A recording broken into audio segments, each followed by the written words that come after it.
Hey guys, welcome back. Yesterday I talked about the Pro iPhones. Today, it's time to focus on the beloved, and not to mention more affordable, iPhone 13 and 13 mini. Should you even upgrade this year? And if so, what color and size should you buy? Hi, I'm Michael Josh, your gadget matchmaker. Have iPhone 13 questions? Well, I've got the answers. This is our iPhone 13 and 13 mini hands-on. By now, I hope you've already seen our iPhone 13 Pro and Pro Max unboxings. If not, you can click up here. So today, not to waste anyone's time, we'll keep it short and sweet. In the interest of time, let's unbox the iPhone 13 and 13 mini together. They both come in white boxes with the color of the phone appearing as photos. No plastic to peel off. Apple hopes to get to zero plastic in its packaging by 2025. All right, let's open up these boxes. We're immediately greeted by our new iPhones. Ooh, this blue color looks so good. Sorry folks, I'm biased to blue.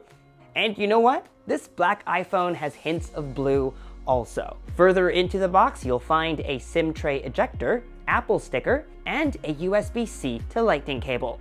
By now, it should come as no surprise that Apple no longer bundles chargers with its new iPhones. If you already own a USB-C charger, then you're all good, but if you don't, there's plenty to choose from, like SPIGEN's new ArcStation Pro, which starts at 15 bucks. If you want to go the Apple route, they sell a 20-watt adapter for 20 bucks.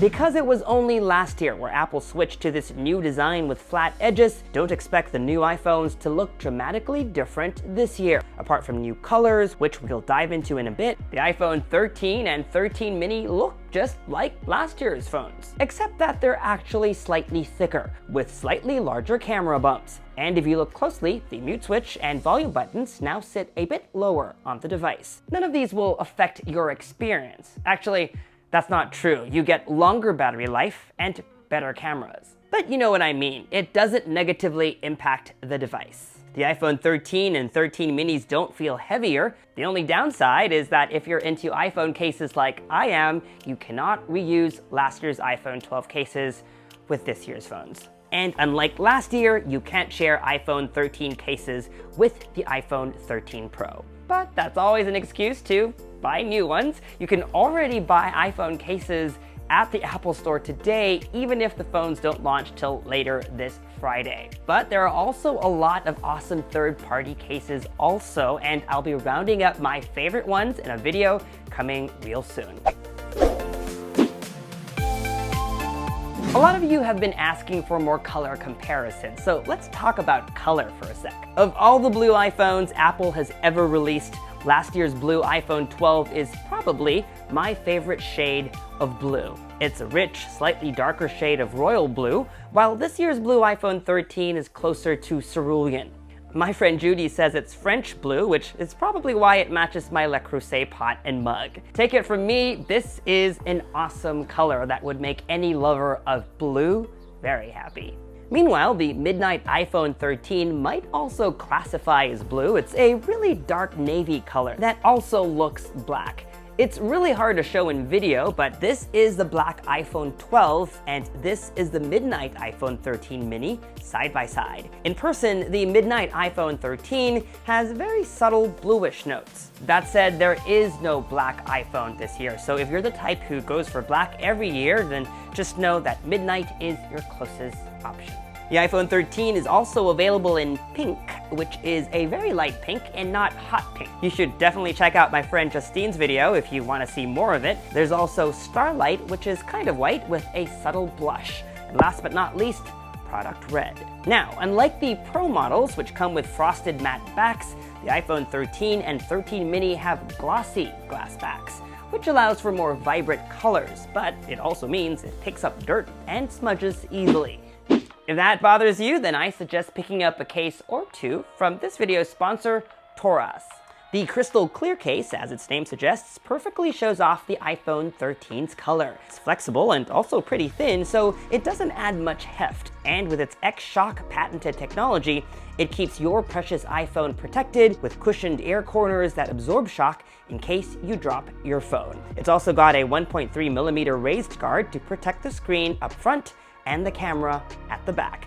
The Moon Climber is another clear case option that offers a little bit more. Apart from the X-Shock bumpers on all corners, it has a hard polycarbonate back and an aerospace-grade aluminum alloy kickstand. I love this one. I could prop it up like this, or like this. It's perfect for taking selfies against a graffiti wall like this, or hands-free FaceTime video calls. Now, if clear cases aren't your cup of tea, and no worries, TORRAS has got you covered also. The Guardian series offers the same amount of protection, but has a matte, smudge-proof finish that feels silky smooth to the touch. It even comes with 2 optional button colors to customize the look of your case. And last but not least, the Mars Climber also offers the same smooth frosted finish and military-grade protection, but with the 3-way metal kickstand on the back.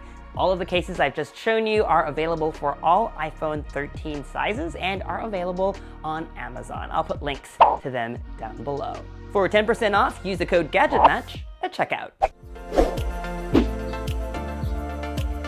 While most users just want to know what's new this year, some techies will refer to this as a S year, named after that time when every other year, Apple would push out incremental updates instead of major changes, and append an S to whatever iPhone model came the year before, from 3G to 3GS, all the way up to the iPhone 6 and 6S. But don't be too quick to judge. While the design has more or less stayed the same, I have to say the iPhone 13 and 13 mini received significant upgrades, ones that most users will appreciate. Apart from the expected processor bump to the new A15 Bionic chip, the iPhone 13 and 13 mini get huge improvements to both their cameras and battery life. Both cameras are new, so it's not just a new diagonal rearrangement. First, there's a new main camera, the same one that was only available on the 12 Pro Max last year. This camera has a large image sensor and sensor shift image stabilization. The ultra-wide-angle camera is new too, letting in more light so it performs better at night also. You know what? This isn't a review yet, but here are some sample photos.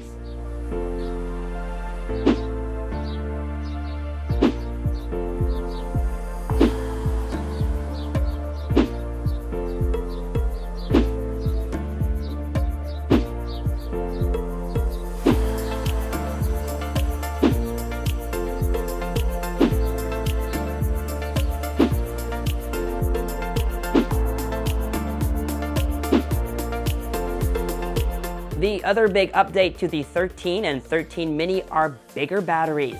Apple is promising 1.5 hours more on the iPhone 13 mini versus the 12 mini, and 2.5 hours on the iPhone 13 versus the iPhone 12. I will validate or disprove these claims, so make sure you're subbed so that you do not miss my findings.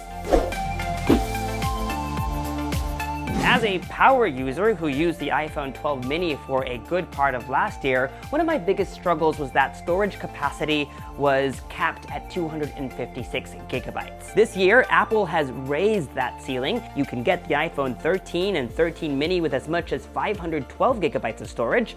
Not that most users will need it. Speaking of storage, both models start at 128 gigabytes. That's double the amount as last year's entry-level models, all while staying the same price. Meaning, if you do the math, the iPhone 13 and 13 mini are cheaper than last year. If we compare this to how much Apple charged for the 128 gigabyte iPhone 12 and 12 mini, the iPhone 13 and 13 mini come out $50 cheaper.